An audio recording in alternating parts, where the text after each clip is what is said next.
When Henry VIII sentenced Margaret Pole to execution, she resisted until the very end, taunting her executioner and refusing to put her head on the block. What happened as a result was straight out of a horror movie.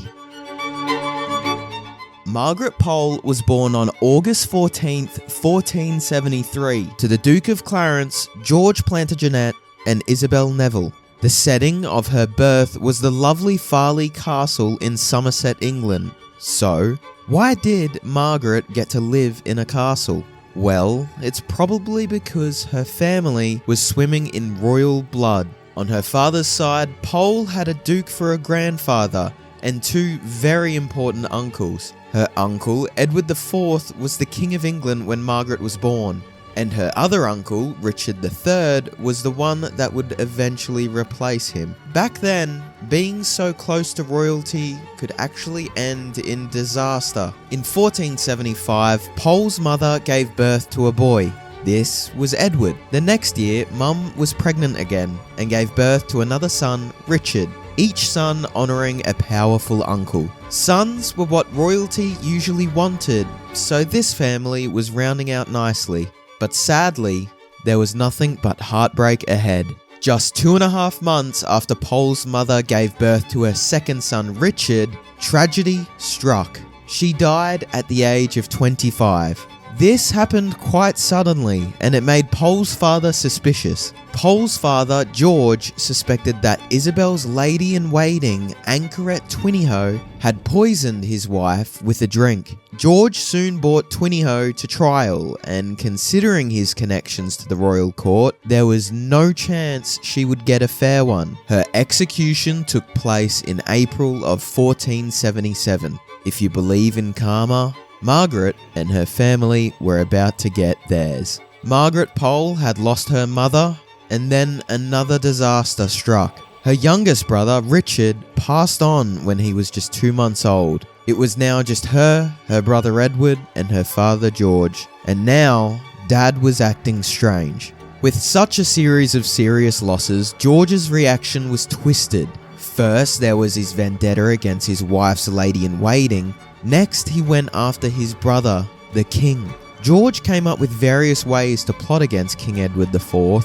When Edward got wind of it, Pole's father was in big trouble. When you plot against a king, you risk everything, and that's exactly what happened. King Edward IV had his own brother executed for treason. Over the course of 1.5 years, Margaret Pole had lost her mother, brother, and father.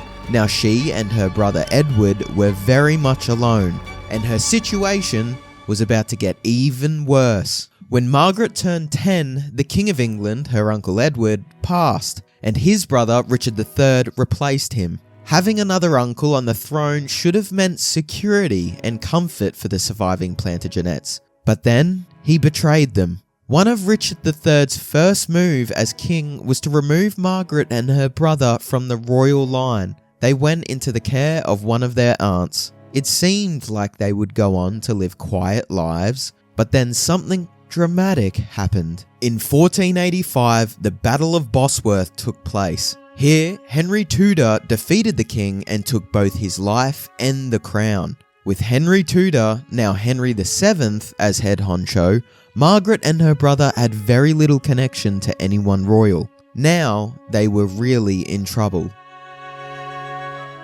Luckily, the new king married Pole's first cousin, Elizabeth of York, which brought Margaret and her brother closer to royalty. Margaret and her brother lived with the mother of the king as wards of the crown. Sounds like a sort of posh orphanage. But trouble was not far behind. Henry VII had not forgotten that Margaret's father had plotted against the king. He also knew that Margaret and her brother had a more direct connection to the throne than he did. For this reason, King Henry VII did not trust Margaret and her brother, and he was going to deal with them harshly. As it turned out, the king was more worried about Margaret's brother than about her, and the consequences of his paranoia were brutal. To keep an eye on Edward, who was still just 10 years old, they moved him to the Tower of London. This was a place where many saw a violent end. While Edward suffered in prison, Margaret Pole had her own cross to bear. As she became a teenager, people started talking about who she would marry. Of course, this wasn't about love, this was about politics. And the king had a selfish idea of who Margaret's husband should be. The match that the king had in mind for Margaret was perfect for him, but not so much for Margaret. The king chose his cousin, Richard Pole, who was one of his most loyal servants. Margaret went off with her husband to his manor and got ready to live happily ever after. Unfortunately, married life wasn't quite all that it was chalked up to be.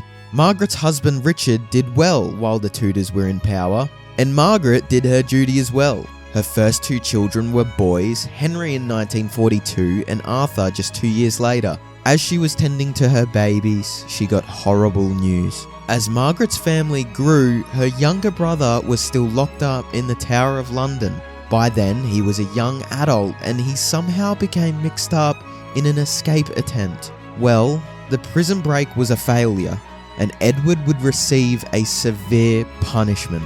Now, he and his fellow escapees were standing before the Earl of Oxford, awaiting their punishment, and the Earl didn't hold back.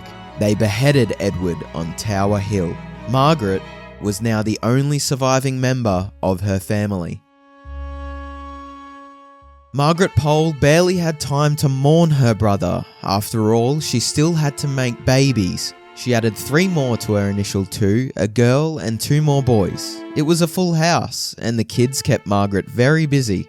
Well, she was about to get busier. Even though she had 5 kids on her hands, the king thought Margaret would have time for another job. He appointed her to be a lady-in-waiting for Catherine of Aragon, who had just married the heir to the throne, Arthur, Prince of Wales. Margaret Pole may have been dreading serving as a lady-in-waiting, but she was in for a pleasant surprise. It turned out that Margaret and Catherine had loads in common, and they quickly became besties. Margaret had finally found a stable life. Sadly, fate was not on her side. Margaret's stable life with Catherine had a time limit, and it would only last as long as Catherine's marriage to the Prince of Wales. Even though the prince was still a teenager, he had a weak constitution. He passed just 1 year after marrying Catherine, and Margaret lost her cushy job. At least Margaret had her husband to fall back on. Well, that also had a time limit. In 1505, Margaret's husband Richard passed due to an unnamed illness. She was now a widow with 5 children to feed, clothe, and care for.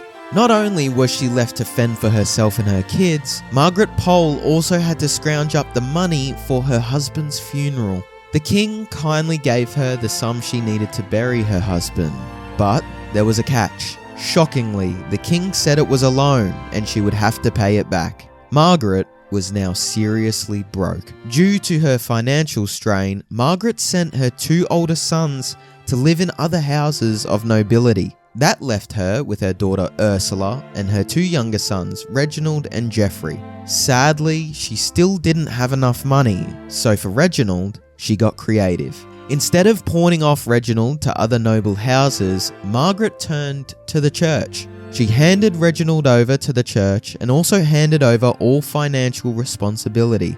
We'll soon see that this decision would come back to haunt her. Margaret Pole figured she could survive taking care of her 2 remaining children. She found a place for them to live and prepared to live out her remaining days as a caring mother. But then, in 1509, something happened that changed everything. Margaret's best friend, Catherine, was now once again in need of a lady-in-waiting. You see, after becoming a widow, she turned around and married her deceased husband's brother. This was Henry VIII, and in 1509, he became king. Margaret must have been over the moon to be back with her bestie. The king also gave Margaret a rather generous allowance, and there was more to come. Back when her brother went to the Tower of London, they took away all of his property. Since she was in with the new king, she boldly asked for that property back. While the king made her pay a small sum to get the land back, she did get it. Margaret had big plans for her land.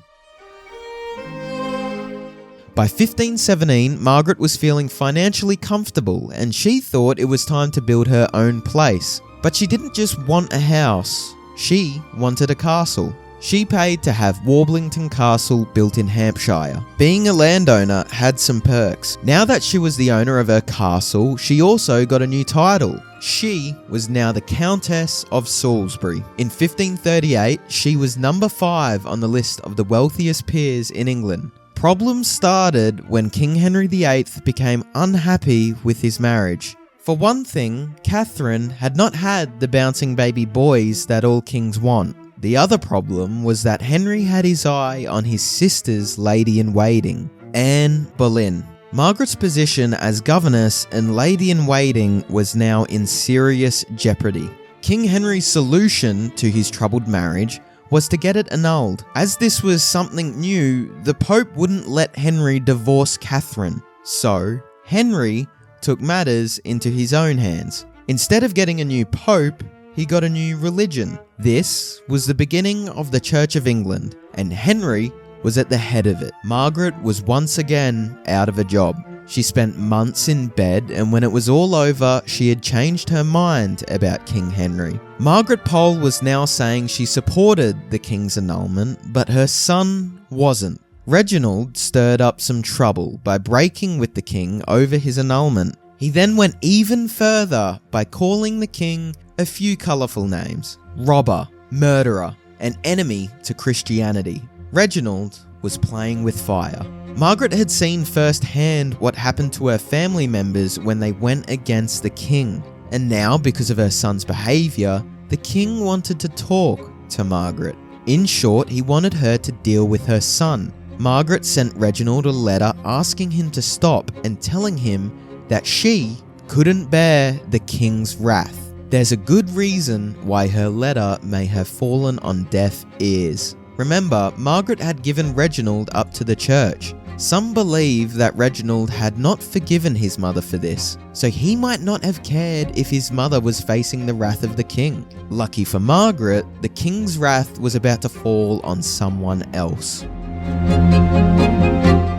Remember, King Henry had annulled his marriage to Catherine to marry Anne Boleyn. Well, after a few years, those tides turned, and now he wanted to replace Boleyn with Jane Seymour. Many watched in horror as the king had Boleyn executed after just 3 years of marriage. But Boleyn's ousting was actually good news for Margaret. They let her back into the court. Margaret Pole was only let back into the court to assist the king's new wife, Jane Seymour. Her life at court seemed always to be on the brink of disaster, depending entirely on who was by the king's side and what his mood was. And her misbehaving children made her life even more dangerous. Margaret's son Reginald was not a priest, but in 1537 the Pope made him a cardinal. However, there was a disturbing twist. Reginald had to help organise a revolt called the Pilgrimage of Grace. This revolt was directly against King Henry, and it could only mean trouble for Margaret. Things got even worse when her other son joined in. Reginald had been writing letters to his brother Geoffrey. Because these letters were about the revolt against the king, they took Geoffrey in for questioning. Geoffrey couldn't bear the interrogation, so he implicated the man who was at the head of the King's Church of England. This ended up being a huge mistake. The man at the head of the Church of England was Henry Courtenay, and he had been friends with the king since childhood. Geoffrey had thrown him under the bus by saying that he also disagreed with the king's policies. The king was getting angry, and we all know where that leads. The king's first act of anger was to behead his childhood friend Courtenay, but he didn't stop there. He then had Margaret's oldest son, Henry, executed. For Margaret, the punishment was prison. They sent her to Cowdray House, but she wasn't simply going to serve her time. They had other plans for Margaret. Margaret's prison was actually the home of William Fitzwilliam. The plan was to interrogate her over 3 days. Fitzwilliam and Thomas Goodrich, the Bishop of Ely, had the job of questioning Margaret. Apparently, 2 men were not enough for the job. After 3 days of interrogation, What Fitzwilliam and Goodrich found was surprising. They agreed on one thing. They called Margaret earnest, vehement, and precise. They also noted that her inner strength was more like a man's than a woman's. As it turned out, Margaret also had a strange influence on the entire household. Remember, Margaret's prison was the house of William Fitzwilliam. Well, Fitzwilliam's wife was so disturbed by Margaret that she had to leave the house. Fitzwilliam himself also wanted her out, saying that she troubles my mind. Somehow, Margaret's son Geoffrey, the one who started all of this, received a pardon. Margaret, on the other hand, once again lost all her land and her title. The king gave her estate to his personal secretary, Sir Thomas Wriothesley. Margaret was back to square one. But what proof did they have that Margaret was guilty? Thomas Cromwell, the king's notorious right-hand man, had evidence that Margaret was not in support of the Church of England. He said that they had found a tunic that had embroidered on it the 5 wounds of Christ. Certainly, this proved that she was still supporting the Catholic Church. But there may have been a totally different story behind it all. Thomas Cromwell was not always one to do everything by the book, and he may have betrayed Margaret in the worst way. It was quite likely that he hadn't found the tunic in Margaret's things. It could be that he had planted it there simply to incriminate her. Either way, things did not look good for Margaret. Margaret Pole had been in and out of trouble with the king for many years now, and now it seemed like he'd had it. He doled out the worst punishment he could think of: execution. It looked like the end of Margaret's life, and yet it wasn't. To wait for her execution, Margaret went to the Tower of London. Waiting for execution is no one's idea of a good time, but there were some perks for Margaret. She met up there with her grandson Henry. Also, there is evidence that life in the tower was not all bad. Maybe King Henry felt bad for sending Margaret to the tower because he paid a handsome price to keep her comfortable. In addition to servants and money, he also sent her warm gowns and shoes. She even got a chance for some sweet revenge. The man who was most responsible for sending Margaret to the tower, Thomas Cromwell, also fell out of favour with the king. While Margaret was enjoying her warm gowns and shoes in the tower, Cromwell met his sad end. The king had him executed in 1540, but sadly, Margaret was next. 2.5 years after entering the Tower of London, Margaret, now 67 years old, got a message. This was on May 27th, 1541. The message simply said that she had less than an hour to live. This was it, the end of her life. The Tower had a chief executioner who had the heartless job of removing people's heads for a living. At this time, he was busy dealing with the rebels in the north. To take his place, there was a young man who didn't have the experience necessary for the job. Margaret's fate was in his unsteady hands. Margaret Pole was not about to take her punishment lying down, so she refused to put her head on the provided block. She said that only traitors put their heads in there, and she was not a traitor. She even taunted the executioner, saying that he would have to try to get her head any way he could. At this point, all hopes for Margaret getting a quick and relatively painless end to her life were over. The combination of Margaret's taunts and the inexperience of the executioner meant that the first swing of the axe got her in the shoulder instead of the neck. What happened next was right out of a horror movie. Because this young executioner lacked the necessary skills to do the job quickly, Margaret suffered horribly.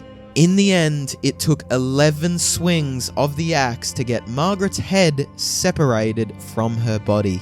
Margaret Pole had given her life fighting for the Catholic Church, and her family had also suffered. The Catholic Church eventually recognised how much suffering Margaret experienced just for standing up against King Henry and his Church of England. In 1886, Pope Leo XIII made her Blessed Margaret Pole a martyr for the Church. Thanks for watching History Exposé. If you love uncovering the best stories in history, hit like and subscribe to keep exploring with us. Don't forget to visit our main page, Factinate, for more incredible facts about everything.